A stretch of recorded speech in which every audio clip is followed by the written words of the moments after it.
उत्तर प्रदेश की पूर्व मुख्यमंत्री और बहुजन समाज पार्टी अध्यक्ष मायावती का बड़ा बयान आया है।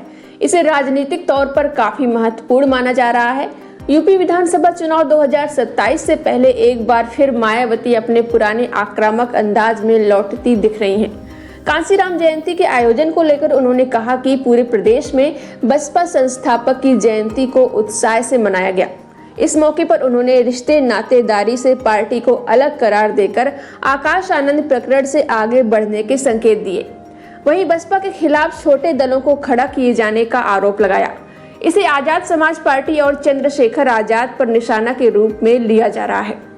बसपा प्रमुख ने साफ तौर पर कहा कि मुझे बहुजन समाज पर भरोसा है, उनका साथ हमेशा मेरे समर्थन में रहेगा।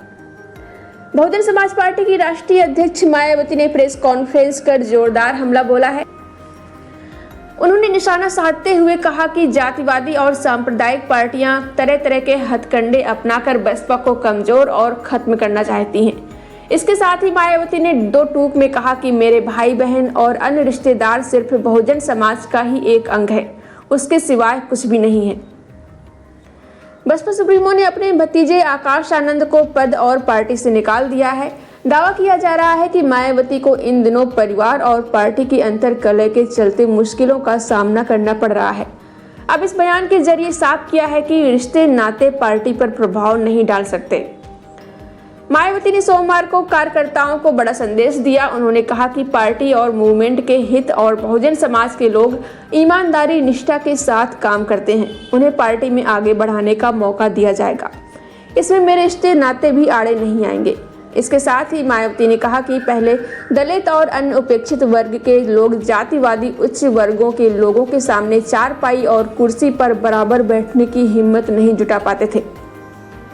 मायावती ने कहा साल 2007 में पूर्ण बहुमत की सरकार बनने के बाद ये सब कुछ काफी बदल गया है।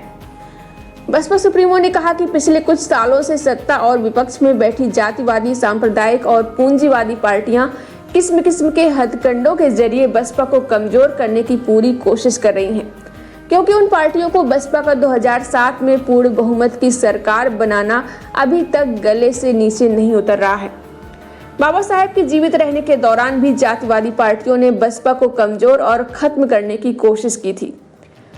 बसपा अध्यक्ष ने कहा कि पहले बाबा साहेब और बाद में कांसीराम ने ऐसे लोगों के मंसूबों को पूरा नहीं होने दिया था। अब मैं भी अपने बहुजन समाज के बलबूते पर इन पार्टियों के मंसूबे को किसी भी कीमत पर पूरा नहीं होने दूंगी। ये मेरा पार्टी के लोगों का पूरा वायदा है।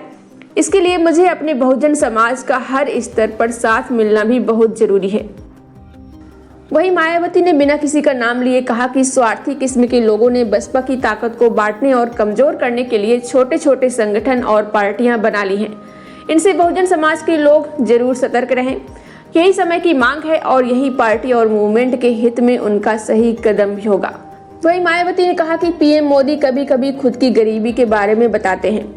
मायावती ने निशाना साधते हुए कहा कि पीएम ने दलित और अन्य उपेक्षित वर्गों के लोगों की तरह कभी भी कोई जाति भेदभाव नहीं झेला है, जो हमारे संतों, गुरुओं और महापुरुषों ने झेला है। इसे अभी भी इनके अनुयायी काफी हद तक झेल रहे हैं। इसलिए सभी से अपील है कि ये सब बातें अपने बच्चों और आने वाली पीढ़ी को बताएं। वहीं वक्फ संशोधन बिल को लेकर जारी विवाद पर बसपा सुप्रीमो मायावती ने कहा कि पिछले कुछ समय से वक्फ बिल पर सत्ता और विपक्ष की ओर से जो राजनीति की जा रही है वो काफी चिंता की बात है। अगर ये मामला समय रहते आम सहमति से सुलझा लिया जाता है तो ये ज्यादा बेहतर होता। केंद्र सरकार इस मामले में जरूर फिर से सोच विचार करे। साथ ही मायावती ने कहा कि इस समय संसद सत्र चल रहा है, जिसमें देश और आम जनहित के मुद्दों पर कम बल्कि अपने अपने स्वार्थ की राजनीति करने में ज्यादा जोर दिया जा रहा है, जो कि अति चिंता की बात है।